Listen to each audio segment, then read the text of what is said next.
सुलह हुदैबिया के बाद मुसलमानों की तवज्जो आखिरकार यहूदियों की तरफ इसलिए गई क्योंकि यहूदी हमेशा मुसलमानों के खिलाफ किसी न किसी साजिश में लगे रहते थे। खंदक की जंग भी उन्हीं यहूदियों की वजह से हुई थी। इससे पहले उन पर हमला करना मुमकिन नहीं था, क्योंकि अगर मुसलमान ऐसा करते तो मक्का वाले मुसलमानों पर हमला कर सकते थे। लेकिन हुदैबिया के मुआहदे के बाद मक्का वालों से 10 साल तक जंग न करने का मुआहदा हो गया, इसलिए यहूदियों से निपटने का ये बेहतरीन वक्त था। यहूदियों का मरकज खैबर था। खैबर का किला पूरे अरब में सबसे मजबूत किलों में शुमार होता था। अगरचे आज वहाँ ज्यादातर सहरा है, लेकिन इस वक्त खैबर में खेत, बागात और फल बहुत ज्यादा थे जो पूरे अरब में भेजे जाते थे। इससे हासिल होने वाली दौलत यहूदी इसी इलाके में महफूज रखते थे, क्योंकि उन्हें यकीन था कि खैबर को फतह करना नामुमकिन है। मुसलमानों ने खुफिया तौर पर खैबर पर हमले की तैयारी शुरू की, लेकिन मदीना के मुनाफिकीन ने यहूदियों को खबर दे दी कि सिर्फ 1500 मुसलमानों की फौज तुम्हारी तरफ आ रही है।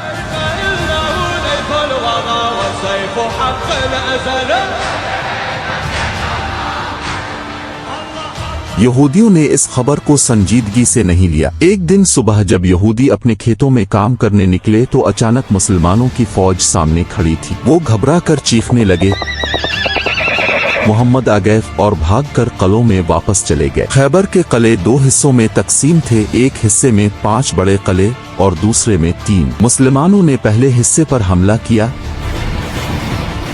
लेकिन कई कोशिशों के बावजूद कामयाबी न मिली।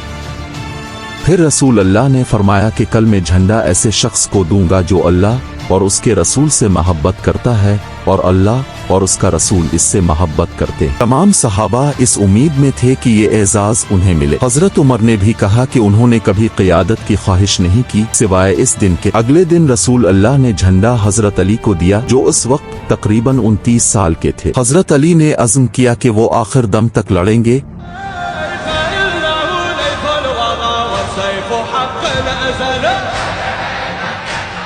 लेकिन साथ ही ये भी कहा गया कि पहले दुश्मन को इस्लाम की दावत दी जाए। हजरत अली ने फौज लेकर हमला किया।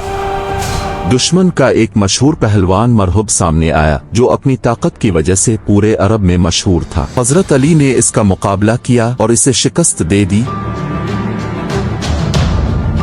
इसके बाद वो एक अजीम जंगजू के तौर पर मशहूर हो गए। जंग शुरू हुई और बहुत सख्त लड़ी गई।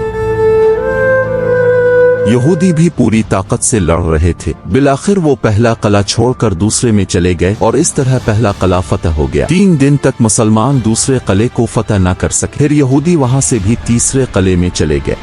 मुसलमान हैरान थे कि उन्होंने पानी और खुराक के रास्ते बंद कर दिए हैं, फिर भी यहूदी बाहर क्यों नहीं आ रहे। फिर एक यहूदी जासूस ने बताया कि किलों के नीचे खुफिया रास्ते हैं जिनके जरिए वो पानी ला रहे। मुसलमानों ने वो रास्ते बंद कर दिए, जिसके बाद यहूदी बाहर निकल कर लड़ने लगे और ये किला भी फतह हो गया। इसी तरह चौथा किला भी फतह हो गया और यहूदी 5वीं और आखिरी किले में चले गए। ये किला एक पहाड़ पर था और बहुत मजबूत था। यहूदी ऊपर से तीर बरसाते थे, इसलिए इस पर हमला करना मुश्किल था। उन्होंने अपनी औरतें, बच्चे और सारा माल भी इसी किले में रखा हुआ था। जब कोई रास्ता न बचा तो रसूल अल्लाह ने मंजनी और दूसरे जंगी आलात इस्तेमाल किए और किले पर हमला शुरू किया।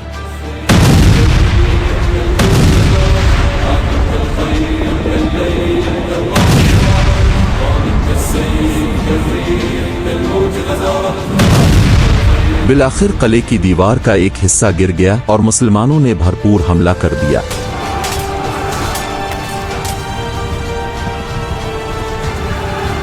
आखिरकार यहूदियों ने सख्त लड़ाई के बाद हथियार डाल दिए। रसूल अल्लाह ने उन्हें मुआफ कर दिया, लेकिन शर्त रखी कि खैबर की पैदावार का आधा हिस्सा मुसलमानों को दिया जाएगा। यहूदियों ने ये शर्त कबूल कर ली। खैबर से मुसलमानों को बहुत ज्यादा माल और दौलत हासिल हुई। इसके बाद मुसलमानों की हालत बदल गई। जो मुहाजिरीन मक्का से मदीना आए थे, उन्होंने अपने अंसारी भाइयों के कर्जे वापस किए। मुसलमान एक गरीब कौम से एक मजबूत और खुशहाल कौम बन गए। आखिर में सवाल ये उठता है कि अरब में ज्यादातर यहूदी मदीना और उसके आसपास ही क्यों रहते थे। इसका जवाब सुनने के लिए इस चैनल को सब्सक्राइब करें और बेल आइकन का बटन दबा दें ताकि हर आने वाली वीडियो अब तक पहुंच सके।